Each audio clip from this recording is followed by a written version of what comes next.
Kalau lalu diatur di undang-undang kepresidenan, gitu terus gimana? Apa tidak boleh? Kan itu tanggung jawab presiden. Oh, diatur anunya Pak, kalau dibelokkan di bawah. Nah, silahkan kalau itu mau dimasukkan, meskipun kalau itu terjadi, itu hukumnya sudah ada dan sudah ada banyak yang masuk penjara gitu. Gitu. Makanya cari. Saya bukan tiba-tiba setuju dah undang-undang kepresidenan, tapi dicari bahwa itu sudah lengkap diatur di berbagai undang-undang, hanya tidak satu, tapi pelaksanaan di lapangan banyak abuse of power, penyalahgunaan kekuasaan itu. Nah, saudara sekalian, sampai saat-saat akhir di masa jabatan, misalnya dalam masa istilah Mas Zainal Arifin Mukhtar itu masa lemdak. Masa lemdak itu masa bebek lumpuh, di mana presiden itu sudah tidak lagi menjadi presiden karena sudah terpilih yang baru, cuma menunggu pelantikan, tuh lemdak namanya. Lemdak itu namanya kalau secara hukum disebut masa demisioner. Nah, belakangan ini di masa demisioner, gitu. Di masa demisioner banyak sekali kebijakan-kebijakan strategis yang kemudian mengikat presiden baru. Orang protes, terus presiden baru apa dong? Nah, ini kalau mau diatur oleh undang-undang kepresidenan boleh juga. Dicoba nanti.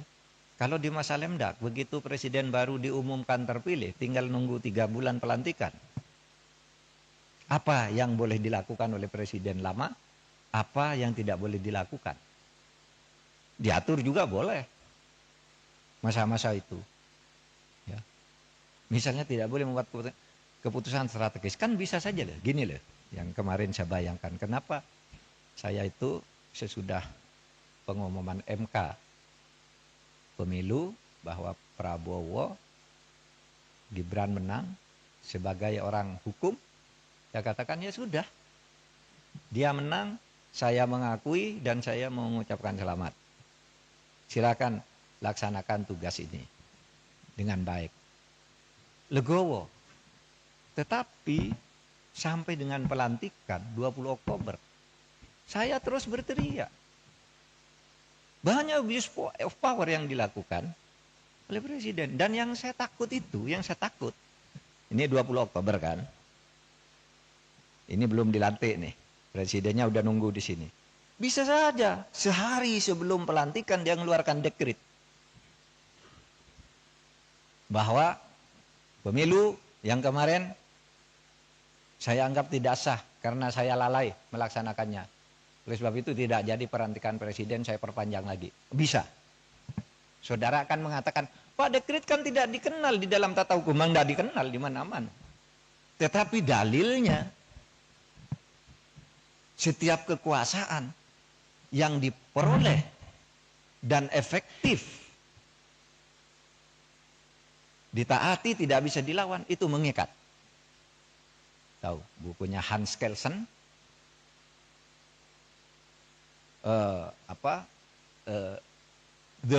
the pure theory of law. Itu kata gini, revolusi dan pemberontakan yang menang, perlawanan terhadap konstitusi yang menang itu menjadi hukum baru kalau bisa efektif dipaksakan kepada rakyatnya.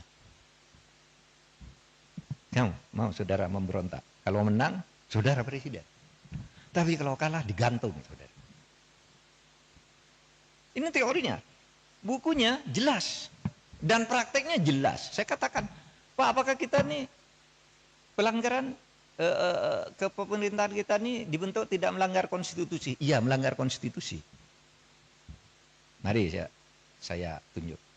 Ketika Indonesia merdeka tahun 45, kemerdekaan itu melanggar konstitusi yang berlaku ketika itu.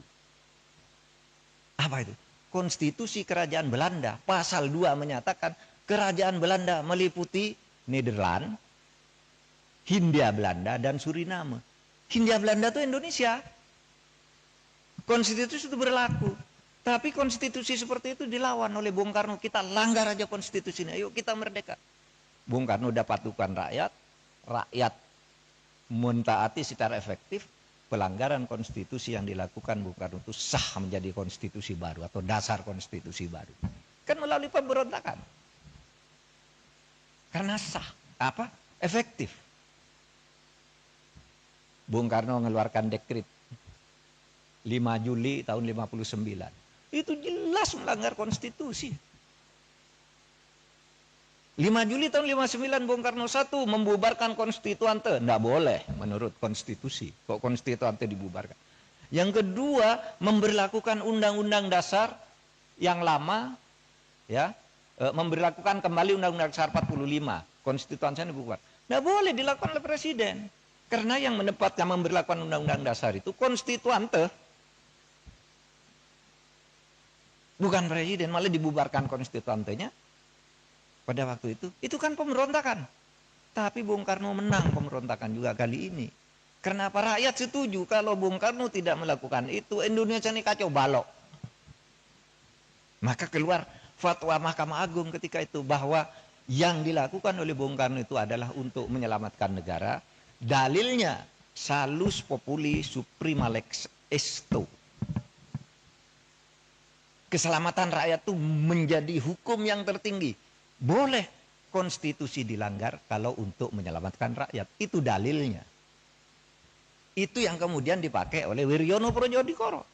Bung Karno mengeluarkan dekret sah karena dia ingin menyelamatkan rakyat. Selesai.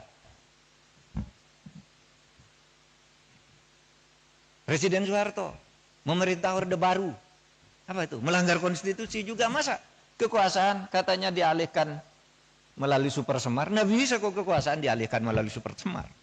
Nggak bisa. Pelanggaran konstitusi. Lalu direkayasa agar itu disahkan. Jadi 66 sampai 67 dia melakukan kekuasaan secara melanggar konstitusi. Tapi itu dianggap sah. Karena apa? Rakyat setuju pada waktu PKI bubarkan. Kalau tidak ada Pak Harto, PKI tidak bubar. Kita dukung. Sah meskipun melanggar konstitusi. Dalilnya apa? Salus populi suprema lex esto. Keselamatan rakyat itu adalah konstitusi yang tertinggi. Lebih tinggi lagi dari konstitusi. Nah itulah filosofi tertinggi dari kedaulatan rakyat itu. Nah tapi ini bisa disalahgunakan. Makanya jarang kita kuliahkan. Karena ini kalau gitu Pak boleh ya Pak melanggar konstitusi. Itu enggak boleh. Gitu. Cuma kalau itu terjadi karena keterpaksaan. Dan tidak ada yang bisa menghalangi. Jadi.